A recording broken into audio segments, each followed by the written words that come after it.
setelah saya tanyain, "Ajarin saya dong, Mmm. push up dulu." Disuruh push up. Beneran Iya itu? beneran, push up Oke, dulu. heeh. Tapi setelah sudah push up gitu juga nggak diajarin juga. Gitu. Bercanda iseng ya? Ngerjain Entah aja ya? iseng, entah ngerjain atau Heeh. tapi saya juga nggak kalah akal juga. Saya Iya. lihat, oh tangannya, jari-jarinya mencet ini, oh keluarnya ini. Malamnya saya obrak-abrik. Oh, oke. Malamnya saya pelajarin dan karena saya berpikir, masa sih saya pencet-pencet komputer itu akan meledak? Nggak juga. Oke. Tapi menarik sih, satu hal yang saya lihat dari Mas Mono adalah, apa juga komentar orang terhadap Mas Mono itu nggak penting, yang penting adalah bagaimana Mas Mono mengatakan kepada diri sendiri gitu. Karena yang seperti saya bilang, mungkin ketika waktu itu Mas Mono bilang ke teman, "Ajarin dong," gitu kan, "push up dulu baru saya ajarin." Iya. Ternyata tetep aja nggak diajarin, Tetep aja. karena pandangan dia, ya cleaning service mau belajar untuk apa? Ya kan, nggak ada gunanya juga, emang mau bisa naik seperti apa gitu. Tapi kan itu pandangan orang.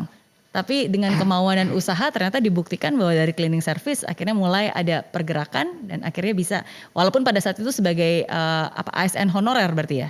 Honor lepas. Honor lepas, Iya. honorer lepas, oke. Iya.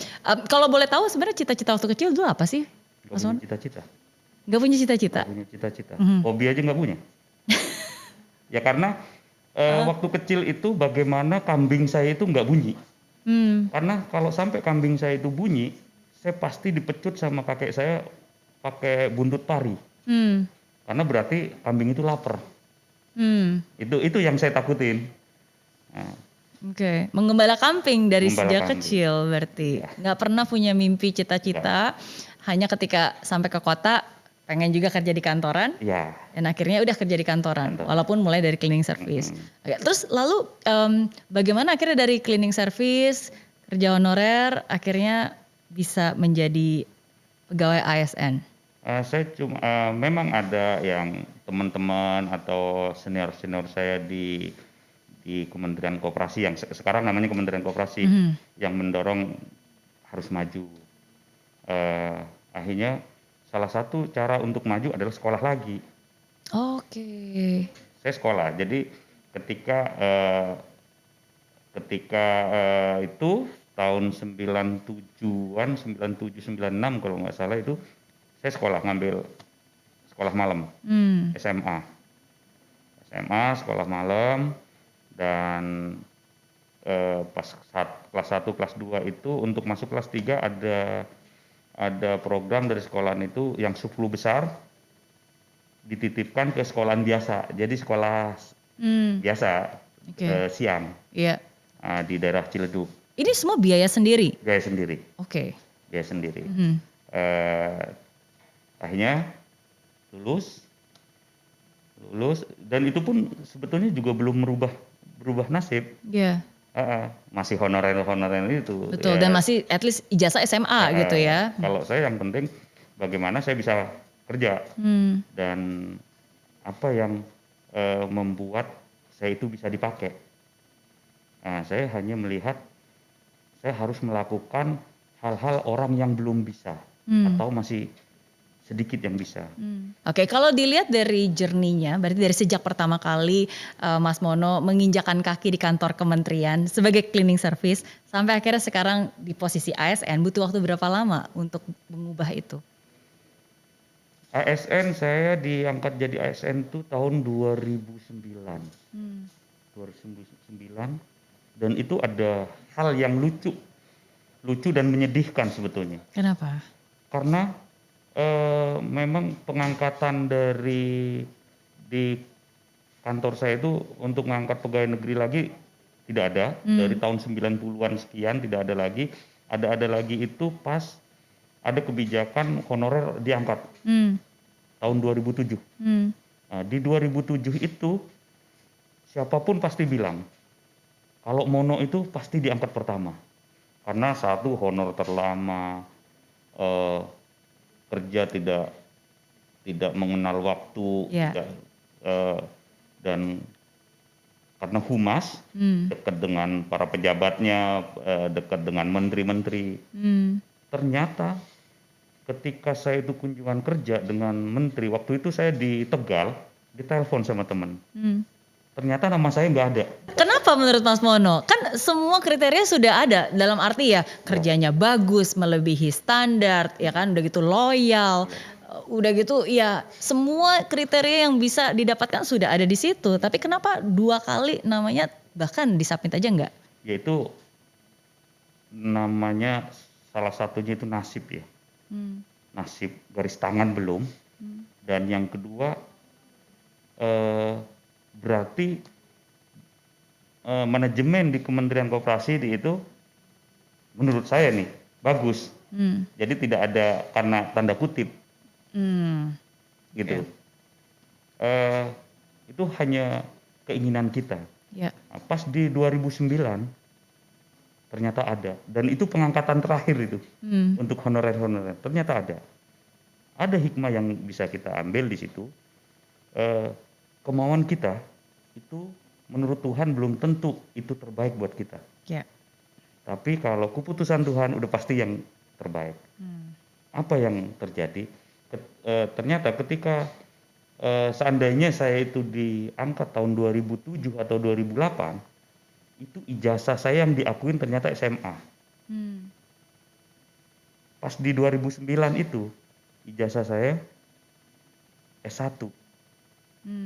Kalau SMA berarti golongan saya itu masih 2A. Ya. Kalau S1 itu udah 3A. Dari 2A ke 3A itu memerlukan waktu sekian belas tahun. Wah. Oke. Jadi untung didelay karena sebenarnya kalau diangkat jadi tahun 2007-2008 pada saat itu belum selesai S1 berarti ya. Oke. Ya S1 sudah, cuman yang didaftarkan itu masih baru ijazah masih yang SMA. Oke. Itu. Ya, Jadi kita harus mengambil hikmah walaupun menurut kita pahit, itu pasti ada yang terbaik nanti.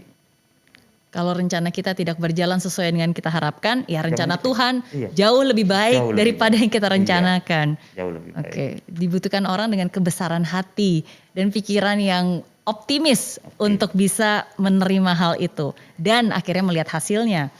Karena kan pada umumnya ya sebagai manusia pasti bisa aja kecewa, bisa aja ya udahlah saya berhenti, bisa aja merasa bahwa selama ini yang sudah diberikan selama bertahun-tahun sia-sia atau tidak dihargai. Ya, kalau buat saya sebetulnya Miss Mary, tugas manusia itu hanya menjalankan prosesnya dengan sebaik-baiknya. Karena urusan hasil itu urusan Tuhan.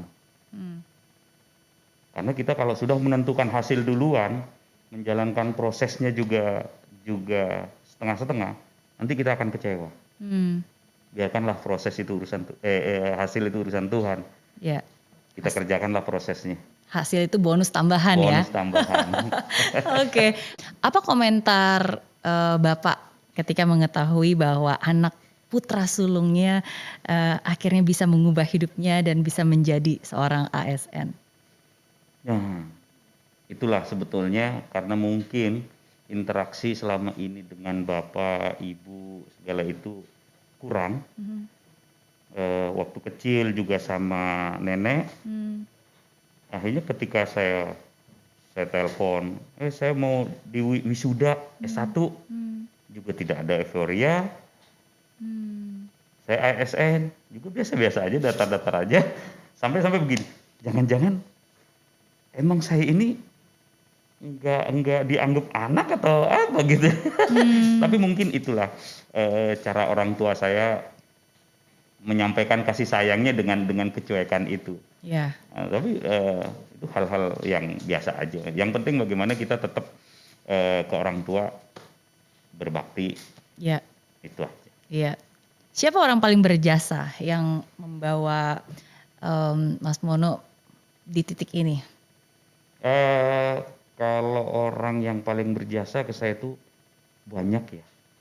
Banyak, dan mungkin ada satu orang yang sekarang juga sudah almarhum, namanya Pak Sultan Effendi, yang membawa saya bisa jadi begini.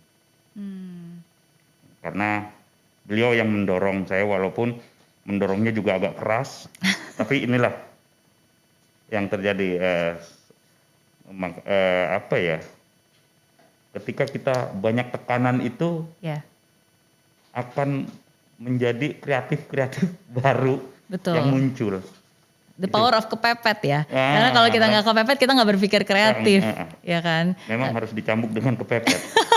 Tapi justru didikan yang keras itulah yang sungguh-sungguh mengubah karakter seseorang ya, mengubah ketangguhan seseorang. Buat seseorang. Oke.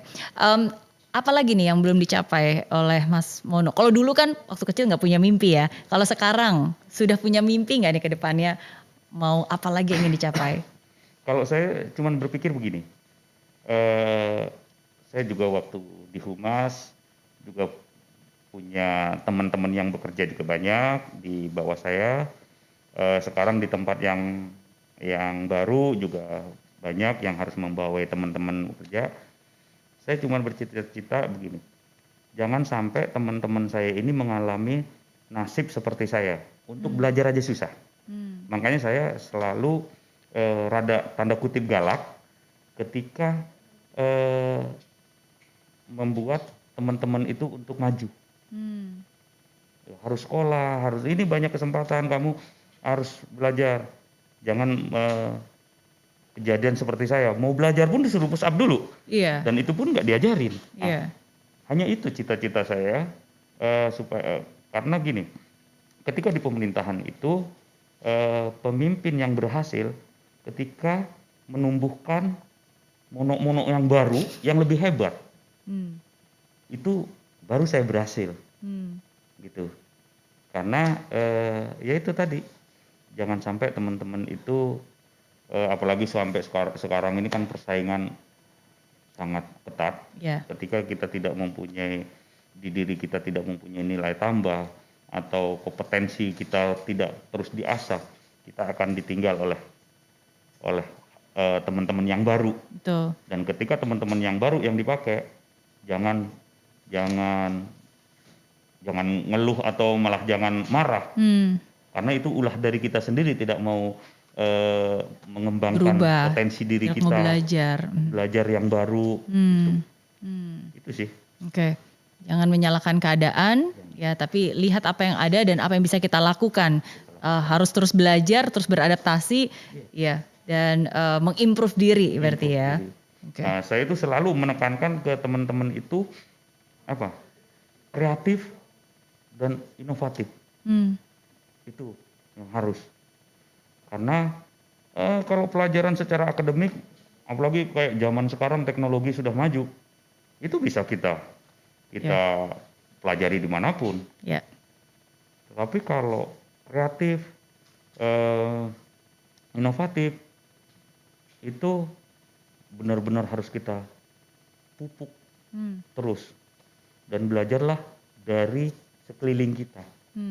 Belajarlah dari, oh kalau si A ini perbuatannya begini, kelakuannya tiap hari begini, hasilnya begini.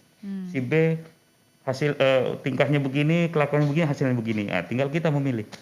Hidup ini kan cuma pilihan. Dan pilihan yang kita ambil akan menentukan kemana masa depan kita. Iya, oke. Terakhir nih, pesan dan tips sukses ala Mas Mono, khususnya kepada mungkin yang sedang menonton Impossible hari ini, yang mungkin sekarang berada dalam posisi yang kurang mengenakan pekerjaan yang mungkin belum diidam-idamkan, yang mungkin masih sering disepelekan oleh orang lain.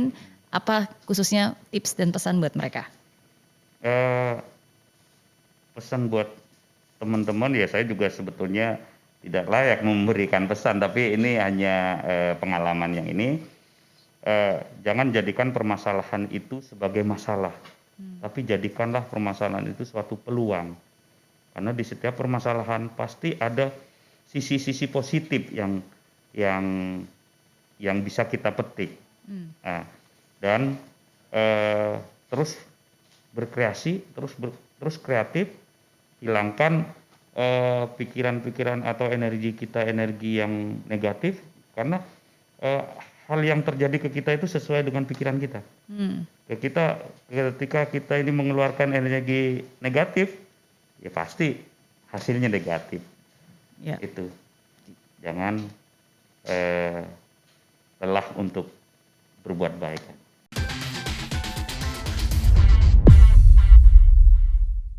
Eits, tunggu dulu. Jangan lupa untuk subscribe ya, dan klik link di bawah ini. Jangan lupa juga untuk klik tombol loncengnya. Oke?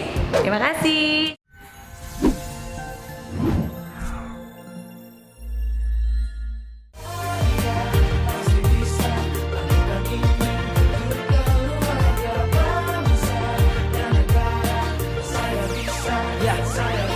Laksana bumi tanpa hujan, hidup tanpa tujuan, kering dan mati tanpa hijaunya tumbuhan. Demikian kalau mimpi tak kunjung terjadi.